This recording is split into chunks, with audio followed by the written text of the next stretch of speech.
Olá, graça e paz. Eu gostaria de compartilhar hoje uma passagem que se encontra no livro de 1 Reis, no capítulo 10. Essa passagem vai nos falar sobre a rainha de Sabá. Essa mulher vivia a cerca de 2.000 quilômetros distante ali de Jerusalém. E os mercadores, eles chegam ali até aquela mulher e certamente eles vão dizer para ela que havia um homem que era muito sábio, que moravam num país distante. Mas essa mulher, ela tinha um vazio no seu coração muito grande e ela sente um desejo de conhecer o rei Salomão. Então ela viaja ali, certamente de carruagem, e demora muitos meses para chegar até onde Salomão estava. Mas o que eu aprendo com isso? O nosso viver tem que provocar desejo nas pessoas de conhecer Jesus também.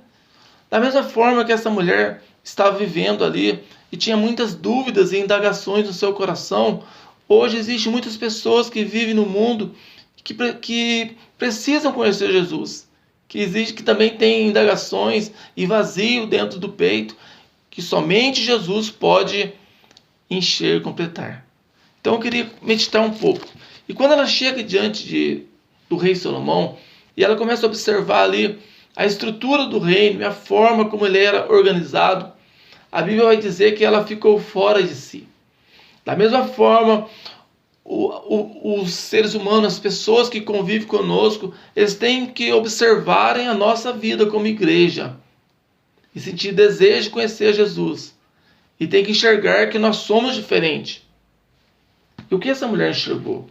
Eu quero fazer uma analogia entre o rei Salomão aqui, o reino de Salomão, o que ela enxergou e o que o mundo precisa enxergar em nós. Trazer isso para o nosso dia a dia. Nós vemos aqui então no 1 Reis capítulo 10, versículo 4. Eu aconselho depois você ler o capítulo inteiro, vai falar sobre essa passagem. Vendo, pois, a rainha de Sabá toda a sabedoria de Salomão e a casa que edificara. Depois a gente continua lendo, mas vamos ver aqui. Vendo, pois, a rainha de Sabá toda a sabedoria de Salomão.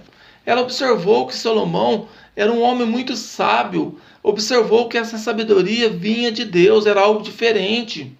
Nós, como igreja, nós temos que buscar sermos sábios, tementes a Deus, homens e mulheres sábios. A igreja tem que ser feita de homens e mulheres maduras. Nós não podemos ser as mesmas pessoas que fomos antes, viver uma vida de erros, de fazer escolhas erradas. Mas Tiago vai escrever no capítulo 1, no versículo 5, se alguém tem falta de sabedoria, busque em Deus, que Ele vai dar com liberalidade. Temos que orar ao Senhor, falar: Senhor, me ajuda a ser uma pessoa sábia, sábio para dirigir a minha casa, sábio para no meu serviço, sábio nas minhas escolhas, sábio no meu viver. Temos que ser sábios, não podemos ficar errando da mesma forma, da mesma maneira, mas temos que ser maduros no Senhor. Nós vemos aqui também que ela observou a casa que ele edificara. Quando fala de casa, fala de obra.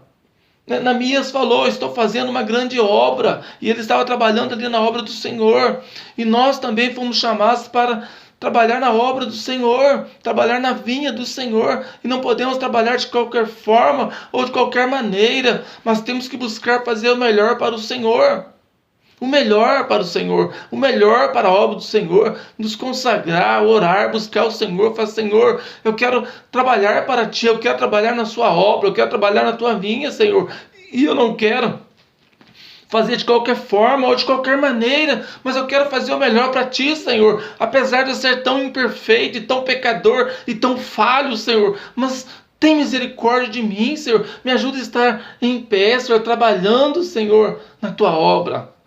Fomos chamados para trabalhar na obra do Senhor. Depois nós vemos aqui, essa mulher observou e a comida da sua mesa. Ela observou até mesmo o que aqueles homens estavam comendo, o que eles estavam se alimentando. E Jesus vai dizer em Mateus capítulo 4, versículo 4, que nem só de pão viverá o homem, mas de toda a palavra que sai da boca de Deus. Nós temos que ter cuidado com aquilo que nós estamos comendo. As pessoas que convivem conosco no nosso serviço ou no nosso viver, elas observam o que nós estamos comendo. Quando fala de comer, irmão, não estou falando de comida física, mas que vai alimentar a nossa carne, mas comida que vai encher o nosso coração. Eu não posso ficar somente na frente da televisão ou na frente da internet o dia inteiro. Porque como o Espírito Santo vai tirar alguma coisa boa do meu coração? Se eu só encho o meu coração com coisas seculares, eu tenho que me encher o meu coração com a palavra de Deus, me alimentar com a palavra de Deus, ter um tempo para o Senhor, falar, Senhor, me enche, Senhor, enche o meu coração com a tua palavra, enche a minha vida, Senhor, com a tua presença, porque a Bíblia vai dizer que a boca fala aquilo que o coração está cheio. Se você encher somente seu coração com coisas seculares, não vai ter nada, não vai ter como Deus te usar, não vai ter como você trabalhar na obra do Senhor dessa forma. Porque a Bíblia diz, maldito aquele que faz a obra do Senhor relaxadamente. Mas temos que buscar fazer o melhor para o Senhor. E também depois diz que ela observou o assentar dos seus servos. Ela observou como eles se assentavam, observou a organização. Quando a Bíblia fala de assentar, nós temos que olhar o Salmo 1. Davi escrevendo ali falou, bem-aventurado o varão que não anda segundo o conselho dos ímpios, nem se detém na roda dos pecadores, e nem se assenta na roda dos escarnecedores. Quando fala de assentar no meio dos escarnecedores, ele está dizendo que nós não podemos fazer aliança com os ímpios, com os pecadores. Eu não posso misturar com eles. Que comunhão há entre a luz e as trevas? Aí você pode até me dizer, mas Jesus ele se assentava com pecadores. Sim, mas Jesus ele não andava com os pecadores que andavam com Jesus, porque Jesus era a luz ali. Ele atraía aquelas pessoas para curá-las, para salvá-las, para resgatá-las. Mas eu não posso misturar com os pecadores e andar somente com eles, senão eu vou absorver isso da vida deles.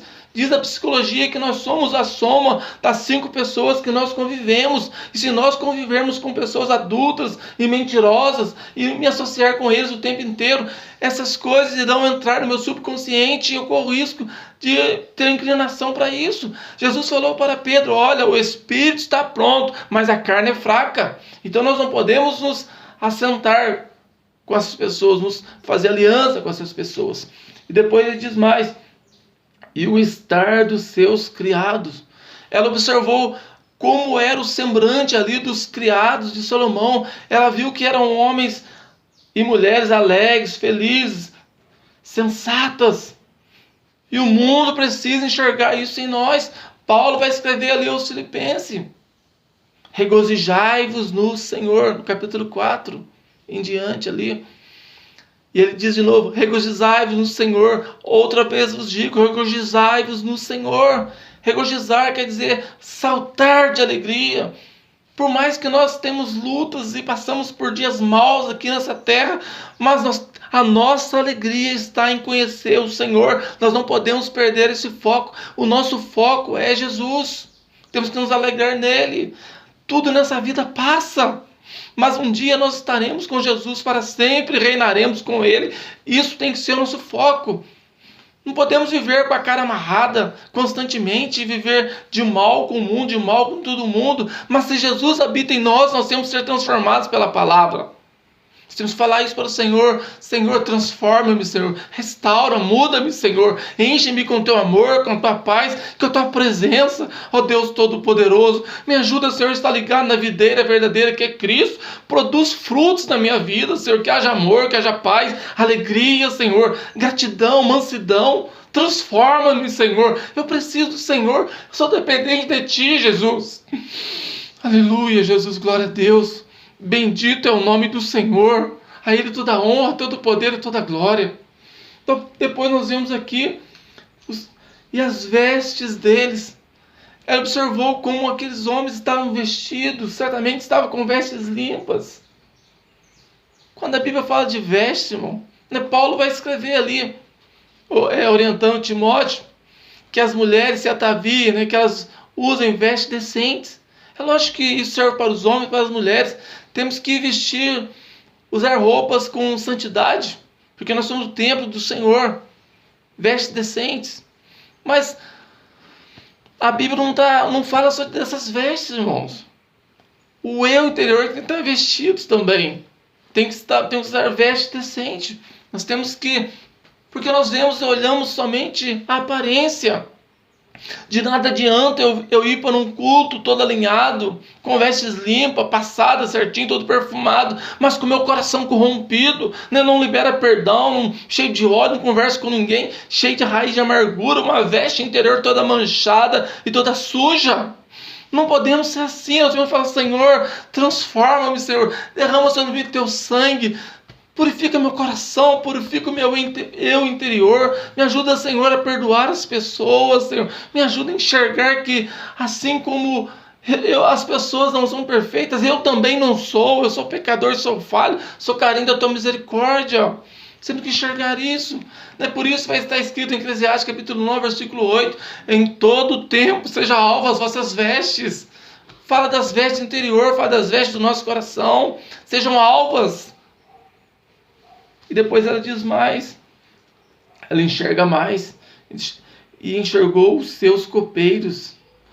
Irmãos, ela observou os copeiros, aqueles que preparavam a comida, que preparavam o alimento. Ela viu como eles estavam preparando, certamente estavam preparando alegre, feliz, fazendo ali o melhor.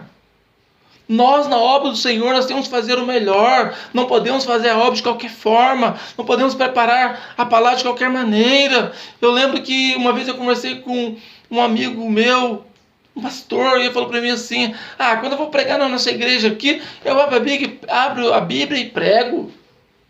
Não podemos ser assim. A Bíblia diz: maldito aquele que faz a obra do Senhor relaxadamente. Nós precisamos orar, buscar no Senhor, tocar na vida da palavra, para que a igreja venha a ser alimentada, fortalecida. É preciso servir um alimento. A Bíblia diz que nós temos que aproveitar o tempo. As pessoas tiram tempo aí na igreja e elas precisam ser alimentadas, fortalecidas. Aquele que ministra tem que ministrar com autoridade, com intrepidez, com ousadia, para que as pessoas venham ser impactadas, venham olhar para Cristo, enxergar que elas servem um Deus vivo, um Deus poderoso, um Deus que muda a vida, um Deus que tem todo o poder, toda a autoridade. Nós temos que ministrar, apresentar esse Deus às pessoas. Nós somos o copeiro do Senhor. Nós temos que servir, tocar na vida da palavra, servir um alimento sólido. E ela observou também aqui: e a sua subida pela qual subia a casa do Senhor, não houve mais espírito nela. Quando chegou a hora do culto, a hora que ele estava indo para a igreja, para o templo de Salomão ali, cultuar a Deus, ela olhou assim como eles iam, aqueles homens, aquelas mulheres subiam. Ela ficou fora de si. Irmãos, que a nossa ida para a igreja não seja de qualquer forma, de qualquer maneira. Que você não vá para a igreja somente para bater um cartão. Fui na igreja hoje, fui na missa hoje, fui no culto hoje. Não é isso, irmãos. Que nós possamos ir na igreja com um espírito de adorador. Nós venhamos ali derramar nosso coração diante de Deus, rasgar nosso coração diante do Senhor e adorá-lo conforme Ele merece, e louvar o seu nome conforme Ele merece. Que as pessoas possam olhar para nossas vidas e enxergar que nós somos verdadeiros adoradores, porque Jesus falou que o meu Pai está atrás de verdadeiros adoradores, que o adoram em espírito e em verdade. E nós temos que adorá-lo Ele em espírito. Adorar o nosso Deus, porque Ele é digno de toda honra e todo poder e toda glória. Que possamos mostrar ao mundo que nós servimos um Deus poderoso. Jesus falou isso. Jesus falou em Mateus capítulo 12, no versículo 42. A rainha do sul se levantará com essa geração e a julgará, porque ela saiu de longe para ver o rei Salomão. E aqui está quem é maior do que Salomão. Nós servimos um rei que é maior do que Salomão infinitamente. Nós servimos um rei, o rei Jesus, e ele precisa ser, nós precisamos anunciá-lo, para que pessoas que têm vazio em seu peito possam chegar até Jesus e serem saciadas, supridas, amadas, desfrutarem da presença do Senhor. Amém? Que o nosso viver venha provocar desejo nas pessoas de conhecerem o nosso rei. Amém? Que Deus abençoe a sua vida em nome de Jesus.